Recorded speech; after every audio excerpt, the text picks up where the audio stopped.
ইতিহাসের পৃষ্ঠায় এমন কিছু মুহূর্ত আছে যেখানে পৃথিবীর ভবিষ্যৎ ঝুলেছিল এক সূক্ষ্ম সুতোয়। একটি ভুল সিদ্ধান্ত, একটি ভয় বা একটি পরাজয়, আর হয়তো আজ আমরা যে পৃথিবী দেখি সেই পৃথিবী থাকত না। ১৩ শতাব্দীর সেই সময়টা ছিল আগুনে ভরা এক অধ্যায়। পূর্ব দিগন্তে এক ঝড় উঠেছিল, যে ঝড়ের নাম মঙ্গল। তাদের পদচারণার নিচে পুড়ে ছাই হয়ে যাচ্ছিল শহর, সভ্যতা আর মানুষ। সমরখন্দ, বুখারা, নিশাপুর, বাগদাদ, যে নগরীগুলো একসময় ছিল জ্ঞান আর সংস্কৃতির কেন্দ্র, তাদের সব কিছু মাটির সাথে মিশে যাচ্ছিল মুহূর্তের মধ্যে।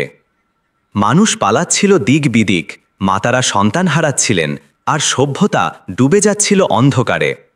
সেই সময় সবাই বিশ্বাস করতে শুরু করেছিল মঙ্গলদের থামানো অসম্ভব। তারা যেন ছিল এক অদৃশ্য শক্তি, যাদের বিরুদ্ধে কেউ দাঁড়ালে তার নাম ইতিহাস থেকে মুছে যেত। কিন্তু ঠিক তখনই যখন মানবতার শেষ আলোটুকুও নিভে যেতে বসেছে, মিশরের বুকে জন্ম নিল এক সাহসী আত্মা। একজন মানুষ যিনি ভয়কে অগ্রাহ্য করলেন, বিশ্বাস করলেন যে যুদ্ধ কেবল অস্ত্রের নয়, এটা ইচ্ছাশক্তির, নেতৃত্বের আর বিশ্বাসের লড়াই। তিনি জানতেন এই যুদ্ধ কেবল জমির নয়, এটা এক জাতির সম্মান, এক সভ্যতার অস্তিত্ব আর ভবিষ্যৎ প্রজন্মের বাঁচার লড়াই। তিনি দাঁড়ালেন নিজের সৈন্যদের সামনে, হাতে তরবারি, চোখে আগুন, হৃদয়ে ঈমান। আর তার কণ্ঠে উচ্চারিত হল সেই আহ্বান যা ইতিহাসে চিরকালের জন্য অমর হয়ে থাকবে। তিনি ছিলেন সেই নায়ক যিনি রুখে দিলেন বর্বর মঙ্গল সাম্রাজ্যের অগ্রযাত্রা, যিনি বাঁচিয়ে দিলেন ইসলামী সভ্যতা, আফ্রিকা ও ইউরোপের ভবিষ্যৎ। তার নাম সুলতান সাইফুদ্দিন কুতুজ।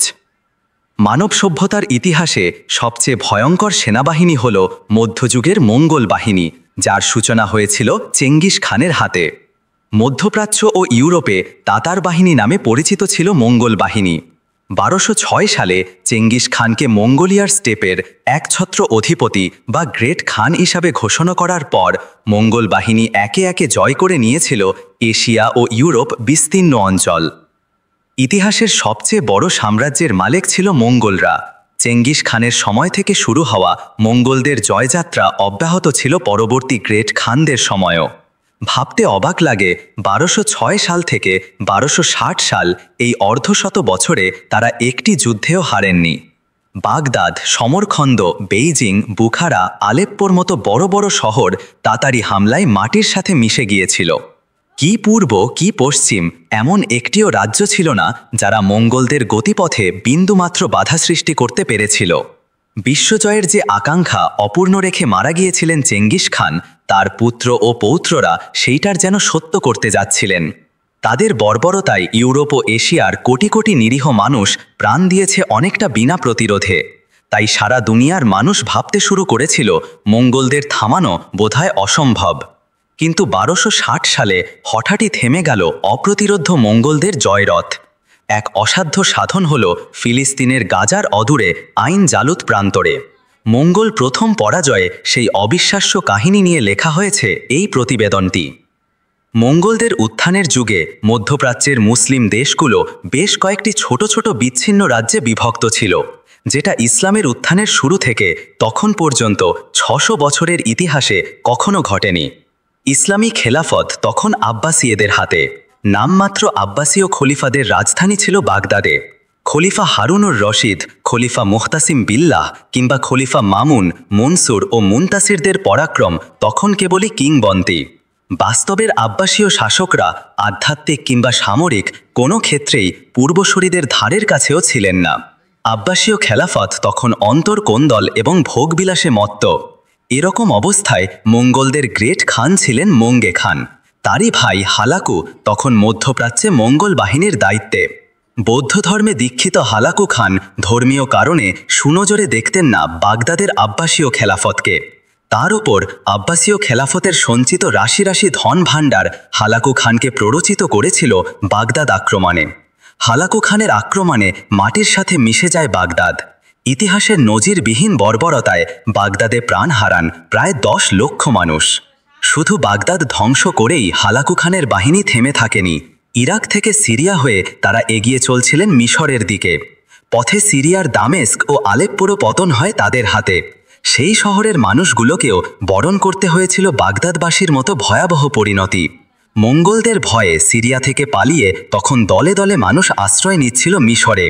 এদিকে হালাকুর পরবর্তী পরিকল্পনা ছিল মিশর দখল করা, কেননা তখনকার সময়ে মিশর জয় করার অর্থ সমগ্র উত্তর আফ্রিকা জয় করে ফেলা, আর উত্তর আফ্রিকা থেকে জিব্রাল্টার হয়ে একবার স্পেনে ঢোকার মানে হলো নিমিষেই ইউরোপকে পদান্নত করা। সেটি করতে পারলেই পূর্ণ হবে পিতামহ চেঙ্গিসের বিশ্বজয়ের স্বপ্ন। তাই মঙ্গলদের বিশ্বজয়ের স্বপ্নে একমাত্র বাধা তখন মিশরের তরুণ মামলুক সুলতান সাইফুদ্দিন কুতুজ। সিরিয়া থেকে মিশর আক্রমণের পূর্বে হালাকু খান মঙ্গলদের স্বভাবসুলভ হয় আত্মসমর্পণ নয় ভয়াবহ মৃত্যু এই হুমকি দিয়ে চিঠি পাঠালেন মিশরের সুলতানের কাছে। সেই চিঠির ভাষা এতটাই ভয়ঙ্কর যে চিঠিটি প্রিয় পাঠকদের জন্য অনুবাদ করে দেওয়া হলো, যাতে বোঝা যায় মঙ্গলদের হুমকি আসলে কতটা পিলে চমকানো। আমাদের তরবারির ভয়ে পালিয়ে যাওয়া মিশরের মামলুক সুলতান কুতুজের প্রতি পূর্ব ও পশ্চিমের সকল রাজার রাজাধিরাজ বিশ্বধিপতি খানের ফরমান। অন্য দেশগুলোর ভাগ্যে কি ঘটেছিল তোমার সেটা চিন্তা করে আমাদের কাছে আত্মসমর্পণ করা উচিত। তুমি শুনেছ কিভাবে আমরা বিশাল বিশাল সাম্রাজ্য জয় করেছি এবং বিশৃঙ্খলাময় দূষিত পৃথিবীকে পরিশুদ্ধ করেছি। আমরা বিস্তীর্ণ ভূখণ্ড জয় করে সেখানকার সব মানুষকে হত্যা করেছি। তাই আমাদের আতঙ্কের হাত থেকে তুমিও পালিয়ে বাঁচতে পারবে না। তুমি কোথায় লুকাবে, কোন রাস্তা দিয়ে পালিয়ে যাবে? আমাদের ঘোড়াগুলো যেমন তেজি, আমাদের স্বরগুলো তেমন তীক্ষ্ণ। আমাদের তরবারিগুলো বজ্রের মতো, আর আমাদের হৃদয় পর্বতের মতো শক্ত। মরু বালুকার মতো আমাদের সৈন্য সংখ্যাও গুণে শেষ করা যাবে না।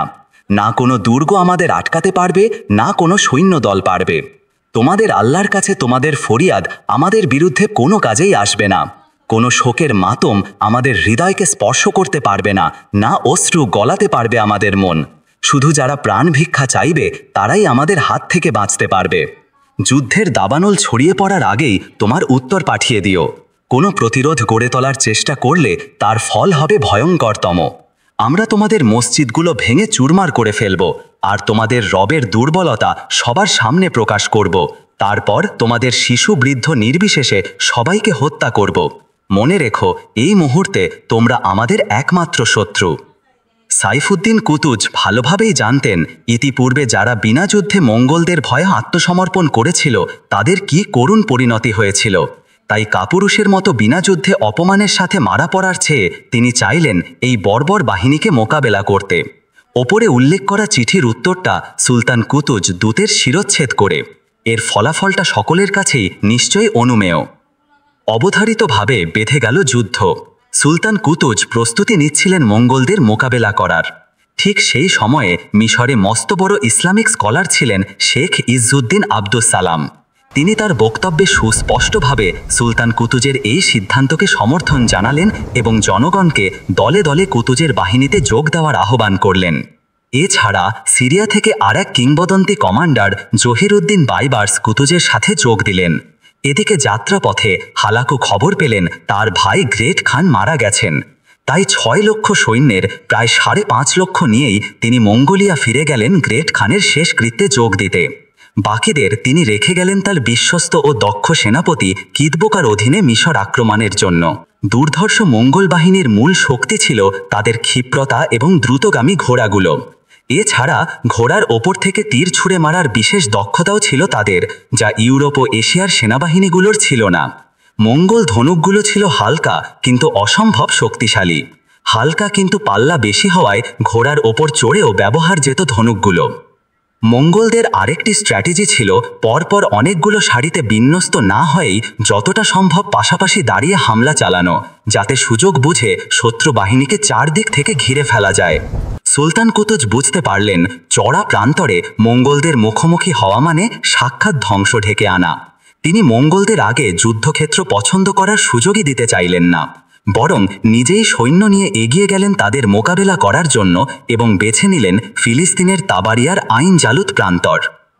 আইন জালুত প্রান্তরটি এর আগে থেকেই ঐতিহাসিকভাবে বিখ্যাত, কারণ ওল্ড টেস্টামেন্টে ডেভিড ও গলিয়াথের যে যুদ্ধের কথা বলা আছে সেটাও অনুষ্ঠিত হয়েছিল এই প্রান্তরেই।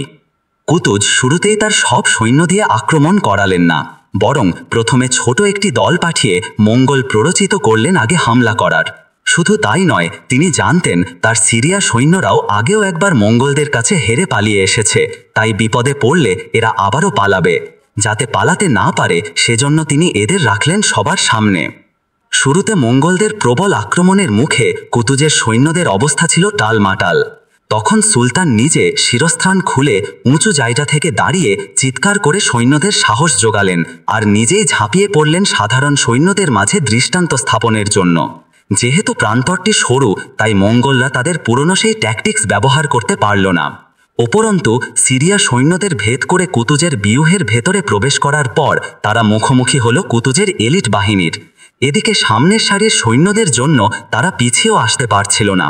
সাথে সাথে দুই পাশ থেকে মঙ্গলদের উপর নেমে আসলো তীর বৃষ্টি।